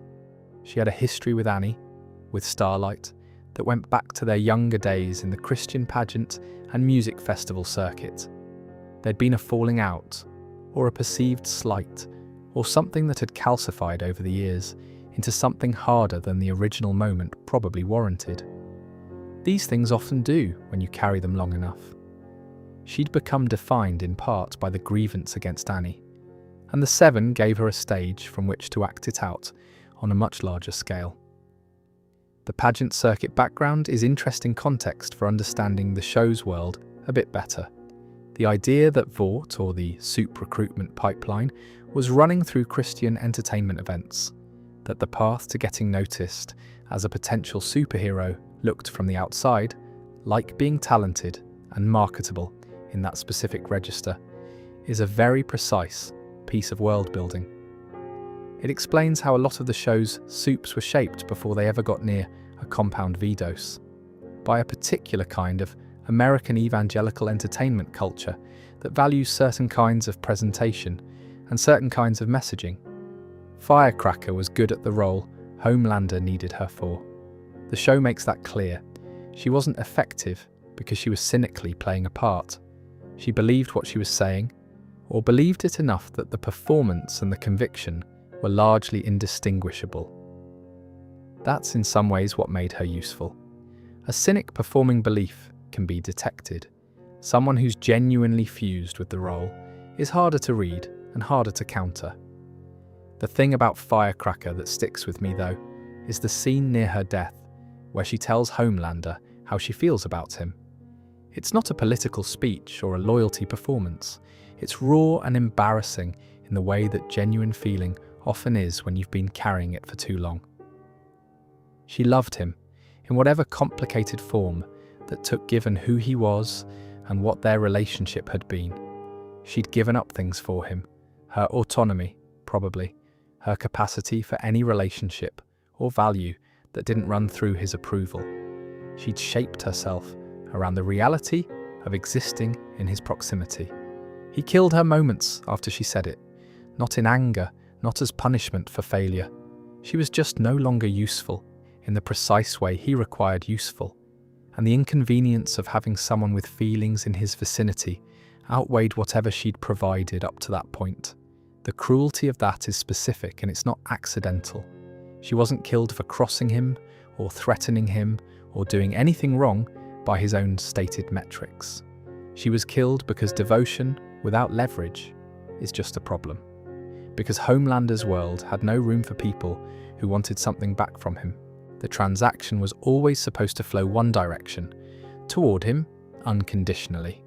And the moment you complicated that by needing something in return, you became a liability rather than an asset. I don't think Firecracker was a good person. I think she participated in things that hurt people and chose ideology over basic decency with some consistency. But the show does something interesting in her final scene, which is to let her be genuinely vulnerable for just a moment before Homelander snaps that vulnerability off.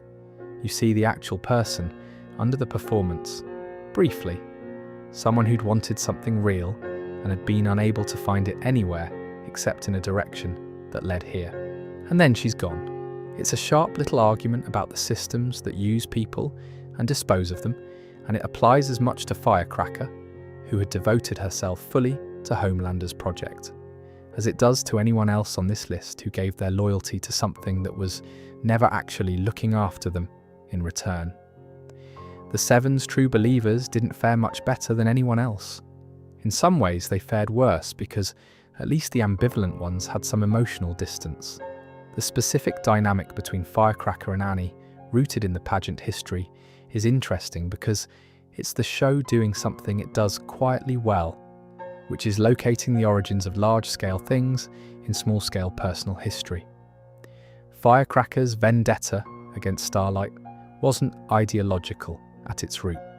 It was personal, embarrassing, specifically teenage. Something happened between them in that circuit, something that Firecracker experienced as a profound humiliation or injustice, and she'd been carrying it for years while Annie had presumably forgotten it entirely. That asymmetry is very human. The person who caused a hurt often doesn't carry it the way the person who experienced it does. Annie had moved on. Firecracker had built a career in part around not having moved on. The show uses that as a small study in how grievance hardens over time, how a personal wound can calcify into ideology, how the ideology can then become a vehicle for delivering the wound back to its source on the largest possible stage. Her show, her platform, her role in the Homelander propaganda apparatus, all of it was in some sense also about Annie. It was personal dressed as political, which is not unusual. These things often work that way.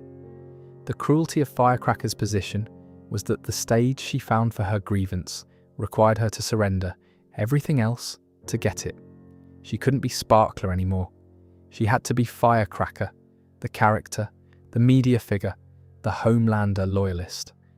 Whatever she'd actually been before got buried under the role. So she got her stage and she lost herself to get it, and then she lost both when Homelander decided she wasn't worth the maintenance. Black Noir 2 is a strange one. I mean that as something close to a compliment. After Homelander killed Irving in Season 3, Vought had a practical problem. Black Noir was a brand. He had merchandise and a costume and a public recognition level that the company needed, and the continuity of the brand was worth preserving even if the person inside it was, inconveniently, no longer alive. The fact that the man inside the suit was dead was administratively inconvenient, but Vought had, as established, dealt with administratively inconvenient things before without too much trouble. The mask had never come off in public. There was no public record of who was underneath. The continuity was entirely in the suit. The solution was to hire an actor named Justin and put him in the suit. This is something the show reveals in Season 4, and the gap between Justin and Irving is played almost entirely for dark comedic effect. Where the original Black Noir was defined by silence and mystery and a kind of weighty, scarred, interior tragedy, Justin is chatty, enthusiastic. He has opinions he shares freely and at volume. He's delighted to be on the team and not particularly good at performing the role he's been given, which is both obviously true in context and somehow a detail nobody at Vought seems sufficiently bothered by. There's something the show's clearly enjoying in that contrast. The idea that the most enigmatic member of the Seven was replaced with someone who cannot stop talking, and that nobody on the outside noticed, and that Vought just kept going. The mask stays the same. The person inside is irrelevant. We've heard that before because it's one of the show's recurring arguments, but Justin makes it unusually literal and also unusually comic. The tragedy of Irving's situation gets refracted through Justin's complete lack of tragedy, which is its own kind of grim joke. He had some powers, clearly. He was recruited because he had some physical capability that qualified him for a slot in the Seven, and there's a healing factor involved that becomes relevant to his death. He wasn't at Irving's level in terms of fighting ability. He was adequate for what was needed, which was mainly to fill the visual of the black and noir suit in Seven publicity and to be physically present at team events without embarrassing anyone too badly. His relationship with the Deep was one of the Season 4 developments that gave the show some of its stranger tonal energy. Both of them were scrambling for Homelander's approval in ways that became increasingly pathetic as the season progressed. The competition between them, who could be more useful, who could demonstrate more loyalty, who could be more comprehensively demeaned by their own efforts to matter, was uncomfortable in the way that genuine servility tends to be uncomfortable to watch. They weren't opponents exactly. They were mirrors of each other, both performing the same transaction with decreasing dignity. Justin had a habit of making declarations. He would announce his affection for various Seven members at inopportune moments, in ways that read as either socially oblivious or genuinely sweet, depending on how charitable you were feeling. In a building full of people who expressed nothing unless it was strategically useful, Justin kept trying to make genuine connections. With Sister Sage, notably, the two of them had an odd dynamic that the show developed with some care. He was, evidently, genuinely fond of her. Whether she genuinely felt anything in return or was simply using him as she used everyone is left somewhat open, which is appropriately ambiguous for her character.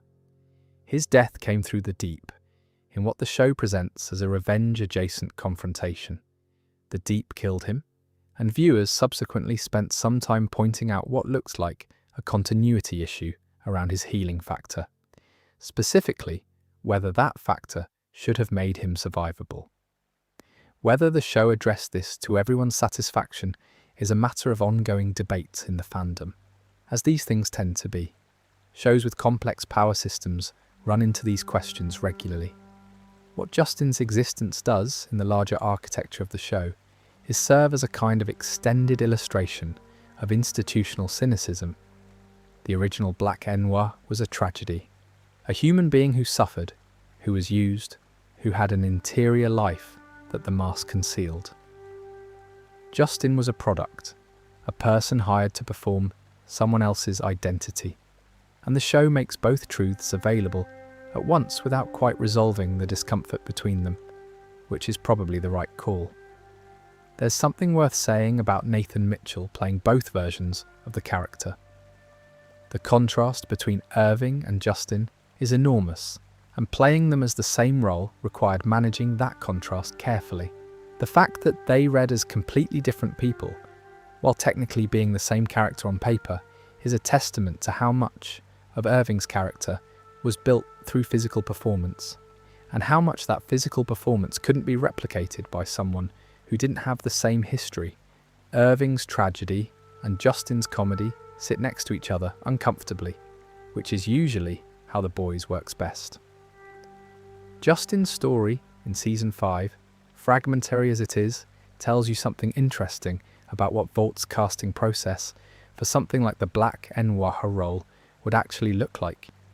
You can imagine the call going out, soup available, decent combat capability, able to keep a secret about the nature of the role, willing to exist in public in a mask as someone who is definitively not themselves.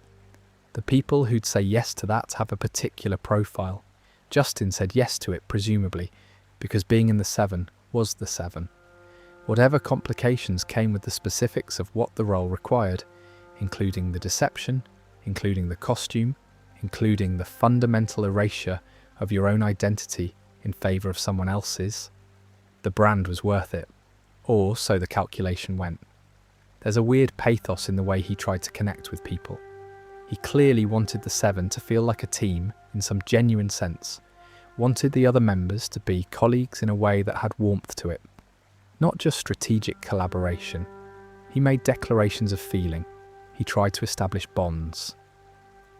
He was doing this in a building full of people who either didn't trust feeling or who were actively using feeling as a weapon, and who found his guilelessness either baffling or useful, or both. Sister Sage found it useful, clearly. The details the show gives about their dynamic suggest she managed the Black Noir 2 relationship the way she managed most relationships in the Seven, as a resource to be deployed rather than a person to be engaged with. He was fond of her. She was strategic about him. That gap between his genuine feeling and her strategic deployment of the appearance of feeling is very typical of how Sage operated.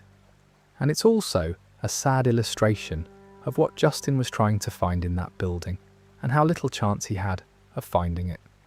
Kevin, the Deep's real name is Kevin, which is one of the show's more perfectly calibrated jokes, is the 7 member who had the longest journey to the worst possible destination.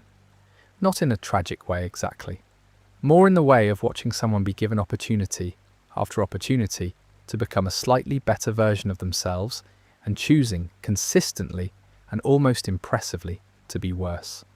His powers are aquatic communication. He can breathe underwater and speak to and understand sea life, along with the standard Vought enhanced physical capabilities, strength, durability, the usual package. The aquatic element is the distinctive thing, and the show uses it both for comedy and for one of the more genuinely tender character threads, which I'll get to. He was Starlight's abuser in Season 1. That's the plain version of the beginning. He used his position in the 7 to assault her, and when she spoke about it publicly, Vought didn't defend her. They managed the Deep out, sent him away to a place called Sandusky on a sabbatical that was really more of a quiet removal until the situation could be handled. This is, again, exactly how these things tend to work in real institutions, and the show does not treat it gently. There's no dramatic reckoning, no immediate consequence, just the institutional management of an inconvenience, with the victim left to absorb whatever the institutional management required of her. What happened in Sandusky was a mixture of genuine suffering and complete absence of insight. The Deep was miserable. He wallowed in the misery. He told the story of his exile in ways that made him the protagonist of his own tragedy, which required not thinking too carefully about why he'd been exiled. He joined the Church of the Collective, which was the show's Scientology analogue, a cult with specific interests in recruiting prominent members and using their participation for leverage and influence. The church specialized in people with damaged reputations and useful profiles. He married a woman named Cassandra at the church's direction.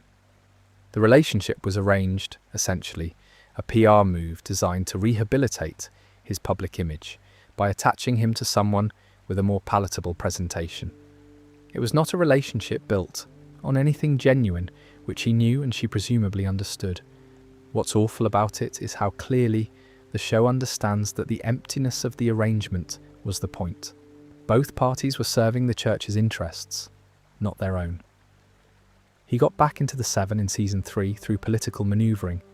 He spent several seasons trying to consolidate his position, to be useful enough to be kept, to navigate the personality of Homelander without becoming the target of it. He mostly succeeded at not being killed, which was a lower bar than he seemed to understand was what he was actually aiming for. Ambrosius was his octopus. I want to talk about Ambrosius because it's the most genuinely real relationship the Deep had in the entire show, and the show knew it, and it used that fact. He could communicate with sea creatures in a way that went beyond commands. There was something approaching genuine feeling in his exchanges with Ambrosius, a connection that had the warmth and the specificity that his human relationships mostly lacked. He understood Ambrosius and Ambrosius understood him, and whatever that communication contained, it seemed to actually mean something to both of them. The Deep genuinely loved Ambrosius. I think the show was sincere about that. In a character who performed almost everything else, the Ambrosius relationship was the one place where the performance stopped. He killed Ambrosius in a fit of rage. Homelander told him to do it, as a test of loyalty or a demonstration of control, or some combination of both, and the Deep complied. He killed the creature that genuinely loved him, and that he genuinely loved back, in service of a man who would never have done the same for him. There's not much more to say about that, except that it was the moment the show made its most definitive statement about who the Deep was and what his choices cost him.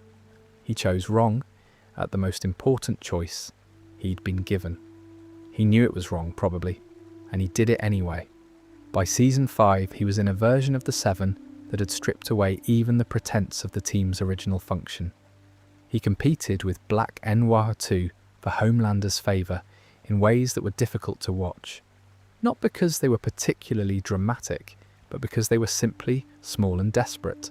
Two grown men, both with significant powers, both capable of better than what they were doing, performing loyalty to someone who found them interchangeable at best and contemptible at worst.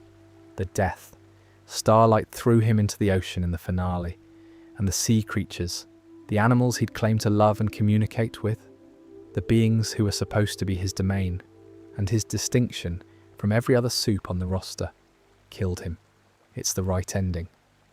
I want to be clear about that because it could read as a cheap irony, a too neat reversal, but I think the show earned it over 5 seasons of very careful setup.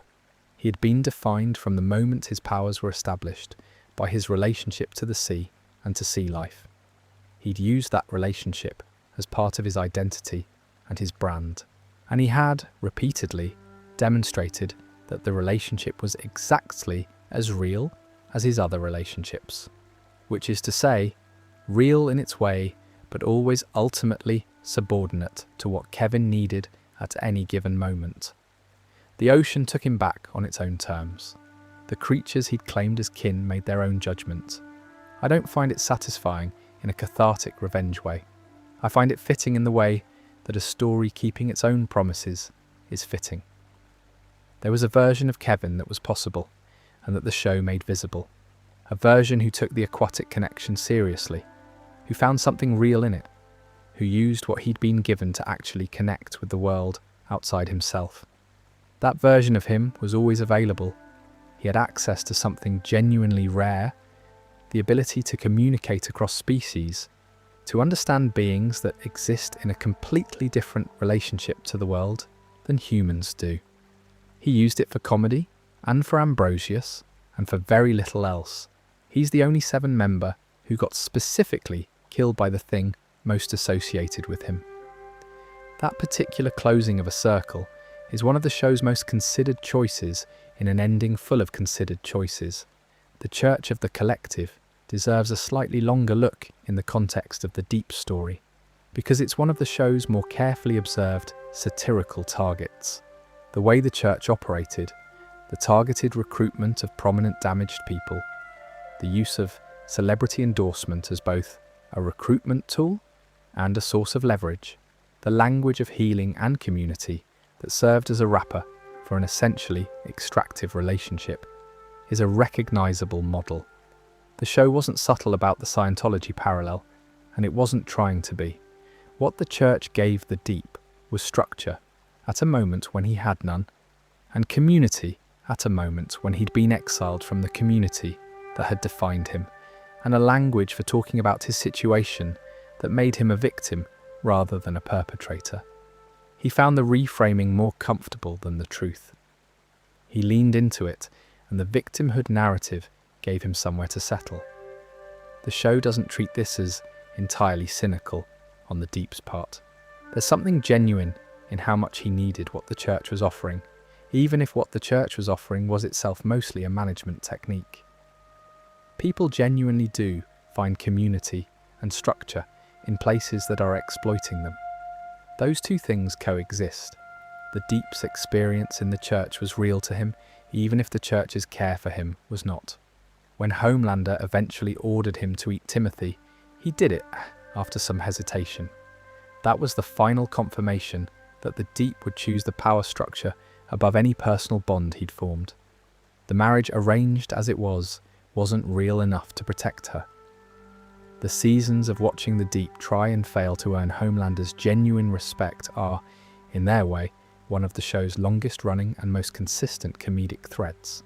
There's something about the specificity of his failure, the way he kept almost succeeding, or thought he was about to succeed, and then the floor dropped, that the show used well. He was always going to fail. Homelander did not have genuine respect to give, and even if he did, the deep was not the recipient he'd have chosen. The whole enterprise was doomed, and the show made you watch it for 5 seasons, which required a particular kind of patience from the writing room. His death by sea creatures has the quality of a story that was planned from a long way out. Whether it literally was, or whether it cohered in the room while writing season 5, I don't know, but it feels like it was always going to be this. The ocean that defined him, that he claimed to love and communicate with. That was the distinctive thing about Kevin, separate from all the other Vought supes. It claimed him back. Everything else was temporary. That was permanent. And here we are. The last one. The one the whole show is about in a very real sense, because almost everything in The Boys exists in relation to Homelander in some way. The rest of the 7 organised themselves around him. The Boys organised themselves against him. He was the gravitational centre of the whole story, the thing everything else had to account for. His origin is important, and the show returns to it regularly because it explains so much about what he became. He wasn't born in a small town to a loving family. He wasn't raised by anyone who cared about him. He was created, literally, in a lab as a test of what Compound V could do given the most aggressive possible application. He was a child in a white room with scientists observing him, and anything he did that was wrong was punished. And anything he did that was impressive was met with clinical satisfaction rather than warmth. He never had a mother or a father. In any meaningful sense, he never had a home. He had Vought, and Vought needed him to be the most powerful thing alive. And that was the entirety of the formation he received. The psychological architecture the show built from that origin is meticulous. The narcissism is real, but it sits on top of a bottomless insecurity. He needs to be loved, needs it the way a person who was never loved as a child needs it, which is badly and compulsively, and with a rage underneath when it doesn't come. The public adulation is never enough because it's always conditional, and he knows it. He's seen the crowds turn on people. He knows that their love is for the idea of him, the Homelander brand, the thing Vought constructed. If they knew what he actually was, what he actually did, what the Homelander brand was covering over, he can't finish that thought most of the time. The show gives us glimpses of the conclusion he's avoiding. What this produced in a being with no physical limits was something the show spent 5 seasons exploring with more patience and care than I expected when I first started watching. He's not a cartoon villain. He's a person who was shaped by something terrible into something terrifying, and who then made choices, and who then made more choices, and who at various points in the story had genuine opportunities to go differently. The show is clear about those moments. It's also clear about what he did with them. His relationship with his son Ryan is the clearest version of this. Ryan was a child who needed a father and who loved Homelander despite everything, despite knowing something of what he was. Homelander had genuine feeling for Ryan, or something that approximated it. The show is careful about this, not letting it become simple. There were moments between them that were real, and Homelander kept choosing power over Ryan, kept choosing the performance of godhood over the work of being present, until eventually Ryan looked at him and saw clearly what was there and decided he was done. Ryan disowning him in the finale before Homelander's death, choosing to say that he wasn't a good person and then walking away, was in some ways the most devastating thing in the entire episode. Not the death itself. Ryan, who had every reason to need Homelander to be something worth loving, choosing to see him clearly. That's the thing that cost Homelander most, and the show made sure to put it right before the end. The Soldier Boy revelation in Season 3 deserves a mention in the context of Homelander's arc, because it was one of the show's most interesting complications of his psychology. Finding out that Soldier Boy was his biological father gave him something he'd been missing his entire constructed life, a point of origin, a person who was meant to be his. What he actually got when he tried to claim that relationship was rejection. Soldier Boy didn't want a son, found the whole thing inconvenient, and said so. The thing Homelander most needed was dangled and then yanked away, which the show used to accelerate his deterioration. The full crystallization of that thinking happened across seasons 4 and 5. By the time we reach the final season, he's beyond the pretense of the superhero brand. He's moved into something that can really only be described as a god delusion, not a metaphor. He genuinely believed himself a god, believed that his superiority to ordinary humans was fundamental rather than accidental, believed that the world was his to reshape according to whatever he decided he needed. His America, his followers, his enemies to be destroyed without account. Kimiko's ability, gained through a compound V variant, allowed her to drain powers from supes. To strip the compound V effects away, she made Homelander powerless. Ryan held him down, and then Butcher with a crowbar in the Oval Office while the cameras were rolling. "No, you ain't nothing," Butcher said. "This is for Becca." I keep coming back to that line, not because it's the most eloquent final statement in television history. It isn't. But because it's entirely Butcher's. It's in his voice with his grammar, referring to the person whose death set his own journey in motion. Everything Butcher did for 5 seasons, for all his compromises and brutalities and occasional moments of genuine grace, all of it ends with those 2 sentences and a crowbar. The humiliation was broadcast. The world saw it. The show chose to give his death an audience, which feels right for a character who had spent his entire existence craving an audience and being destroyed by the conditional nature of the audience's love. He got one at the end. The wrong kind. Anthony Starr's performance across 5 seasons is extraordinary, and it's worth saying plainly before moving on. The work of building something that was simultaneously terrifying and pitiable, that you could understand without sympathizing with, that you could see the hurt child inside without forgetting the actual atrocities, that's exceptional work. The show doesn't function without it. There are many versions of Homelander that would have been one note, and none of them would have made The Boys what it became. His version is the thing. The show's argument about Homelander, which it was patient enough to make across all 5 seasons, is something like this. The most dangerous version of power is the one that was given to someone who was never taught that other people are real. He didn't have contempt for ordinary people in the ideological way Stormfront did. He just didn't think about them very much. They were audience members, props, obstacles, resources. The idea that they had full inner lives, that they mattered in the way he mattered, was never something the lab had bothered to install. You can trace a direct line from the White Room with the scientists to the Oval Office with the crowbar. The lab produced a person with immense capability and no capacity for genuine human connection, dressed him in a flag, gave him a PR team, and released him into the world. The show's critique is not primarily of Homelander as an individual. It's of the system that created him and maintained him and profited from him for decades, right up until he was no longer useful. He was, in the end, one more product the company had built to serve a purpose. The fact that the product eventually exceeded the company's ability to control it was arguably Vought's fault more than his, which doesn't absolve him. He made choices. He hurt people. He was, in any reasonable accounting, a monster. But he was a monster with an explanation, and the show was always more interested in the explanation than in the monster. He's gone now. Good. The Season 4 political arc deserves some attention as context for where Season 5 began.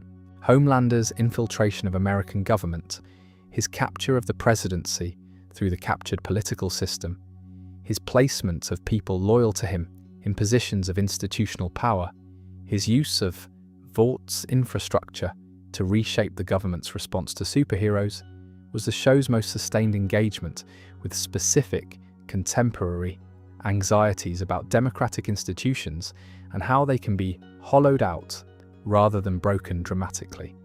The show was careful not to make this a straightforward allegory, but it was also not being subtle. The mechanisms it showed, the loyalty tests, the media capture, the normalization of increasingly extreme positions through incremental escalation, the way institutions that were built on norms rather than enforced rules bent when a sufficiently determined actor pushed on them, were legible. What made this arc work, I think, was that Homelander's political success felt earned within the show's logic rather than contrived. He had been building toward it for 4 seasons. The conditions that made it possible, the public's love of the brand, the corporate backing, the genuine fear that ordinary humans had of crossing someone who could kill them with his eyes from 1,000 feet up, were all established and credible. The horror of Season 4 was not a twist, it was a progression. Season 5's version of Homelander, the one who believed himself an actual god rather than a very powerful person performing godhood, was the end point of that progression. The check on his behaviour had always been the fear of the crowd's disapproval, the conditional love that he needed. When the crowd became his captive rather than his audience, when their approval became mandatory rather than voluntary, the last check dissolved. There was nothing left to moderate him. The Easter Sunday address from the Oval Office, where he was going to formally declare his divinity, essentially, to a captive national audience, is one of the season's most chilling setups. The idea of a scheduled event for the formalization of your own god status, complete with cameras and security and a carefully planned media rollout. The absolute sincerity of it.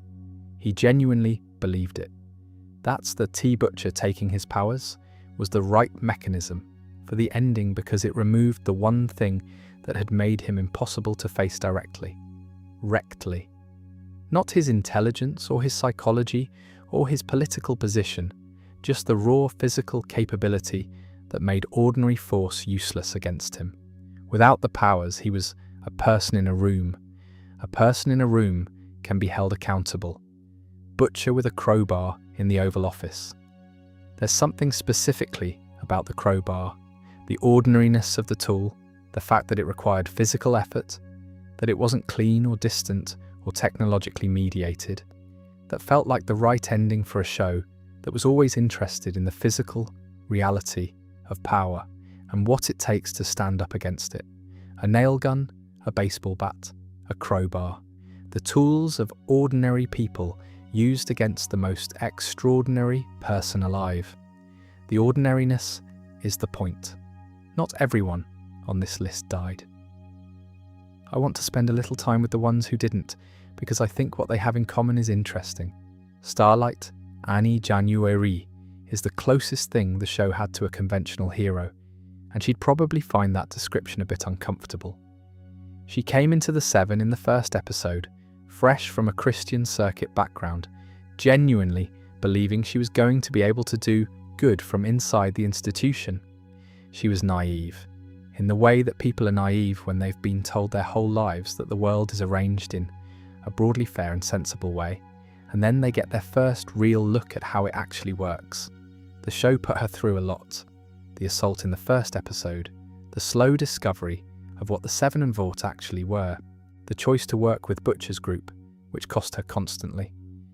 The years of being a double agent inside an institution that would have killed her if it had known. She lost friends.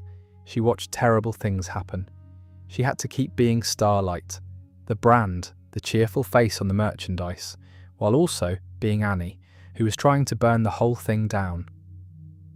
Her powers are interesting in the context of the show's other. She absorbs electricity and projects light energy. She can fly, she can blast people with focused light. She's durable and strong. Strong. Not at Homelander's level, but significant. And the show uses the light thing thematically, in fairly deliberate ways. She's the one in the group who keeps insisting on visibility, on bringing things into the open, on the importance of people knowing the truth.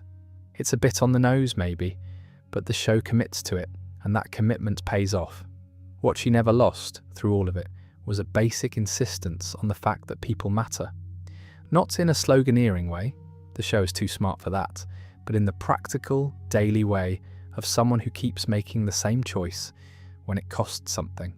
She kept choosing Huey, she kept choosing her friends, she kept choosing to act as if the people around her were worth protecting, even when the easier option was to protect herself. That sounds simple. In the world of the boys, it turned out to be extraordinary. She's alive at the end. She and Huey are together. The final scene of the entire show gives us Annie and the news that she's pregnant and the information that they're going to name the baby Robin, after Huey's girlfriend, who died in the very first scene of the very first episode. The show putting that name at the end, full circle, from the death that started everything to a baby named in memory of it, is one of those gestures that only lands if the show has done its work over the preceding 5 seasons. It landed for me. I won't pretend it didn't. Annie made it because she never stopped being a person. Not a product, not a brand, not an instrument of anyone else's agenda. Just a person trying to do right by the people she loved. In a show full of people who had that capacity stripped out of them or who stripped it out themselves, that turned out to be the thing that survived. Sister Sage is a different case entirely, and a more ambiguous one. She came into the Seven in Season 4 as Homelander's strategist, described as the smartest person alive, which the show made plausible through how it wrote her. Her plans were detailed and layered in the way that genuinely strategic thinking tends to be. She thought in systems. She could see the shape of things from a distance that other characters couldn't manage. When she spoke in the 7 meetings, the other members were usually either following or trying to look like they were following. She also had a habit of lobotomizing herself temporarily. That detail, using a household implement to induce a kind of deliberate stupidity so she could experience a break from her own relentless intelligence, is one of the show's stranger character flourishes and one of its more sympathetic ones, in an odd way. Being the smartest person in every room, all the time, with no relief from the constant processing of everything, that sounds genuinely exhausting. She found her own workaround. Questionable methodology. I'd probably also find a different outlet, but I take the point. Her relationship with Homelander was always transactional rather than devotional, which is probably why she survived where Firecracker didn't. She never made the mistake of needing him to love her. She was useful, she knew she was useful, and she navigated accordingly. When she was no longer useful in the precise way he needed, she walked out rather than being killed. The distinction being that she'd maintained enough leverage and enough detachment to make walking out a viable option. She survived the series, which makes her one of a very small number of 7 members to do so. What she does with that survival is something the show leaves genuinely open. What unites Annie and Sage, I think, is that neither of them was ever fully captured by the institution. Sage was always running her own agenda. Annie was always being herself. The Seven's particular talent was for absorbing people into its brand and its image and its requirements until there wasn't much left of whoever had arrived. These two managed to remain separate, one explicitly, one by calculation, but both of them kept something the institution couldn't quite get its hands on. That's not nothing. In a group where almost everyone ended up serving the machine in some form until the machine was done with them, remaining a person with your own actual interior turned out to be a form of survival strategy. So that's the 7, and I mean that in both senses. That's the full roster of everyone who held a spot in that round room, or sat in those meetings, or had their face on that mural, and also that's the 7 really, as a thing. An institution that cycled through human beings at a fairly alarming rate, dressing them in capes and logos and giving them brand identities, and then losing them to violence or exposure, or the accumulated weight of their own choices. The show was patient about tracing what that looked like, staying a person when an institution is very good at turning people into products, across 5 seasons and a great deal of mayhem. The pattern holds up when you look at the whole list. Staying a person, genuinely, turned out to be the one thing the institution couldn't fully absorb. There are so many more stories in this world that I'd like to get into eventually. The Boys generates an enormous amount of secondary material. The people around the 7, the boys themselves, the history of Vought that bleeds into American history in interesting ways. The Gen V storyline, which carries some of these themes into a university setting and does interesting things with them. There's a lot of ground to cover if you're interested in exploring the show's world beyond the main theme. For now though, it's late, and you've been very patient with me, going through a rather long list of fictional deaths and near deaths, and one very sensible retirement to somewhere quieter. I hope it was a good evening's company. That's what I'm trying to be here. Something to fill the quiet hours when sleep is being difficult. A voice working through something that's worth working through slowly and without urgency. If this one was useful for the not sleeping purposes, there's more where it came from. And if you managed to drift off somewhere around Lamplighter's mural or the Deep's octopus, genuinely, that was the idea. Take care of yourselves. Good night. The Boys was a show that was angry, consistently and genuinely, about things that deserved anger. About corporate impunity and manufactured heroism and the way power insulates itself from consequence. It used its fantastical premise to say those things more directly than a realistic drama could have managed, and it said them with enough craft and specificity that they didn't collapse into slogans. The Seven, as the main vehicle for those arguments, carried a lot of weight. They had to be villains and victims and corporate products and individual people all at once. Mostly they managed it. The show's ending didn't tie everything neatly. Some things were resolved, some things remained open. The world the show built was complex enough that a single season finale couldn't close every thread, and the show didn't pretend otherwise. There are supes still out there. Vought in some form presumably continues. The mechanisms that created Homelander and Stormfront and all the rest remain. The ending was not the end of the story of that world. It was the end of this particular arc within it. But the Seven themselves, the roster that began with 7 members and expanded and contracted across 5 seasons, are accounted for. Almost all of them gone. A couple of survivors, one quiet retirement. The institution that they were doesn't exist anymore, which is the closest thing to justice the show was willing to promise.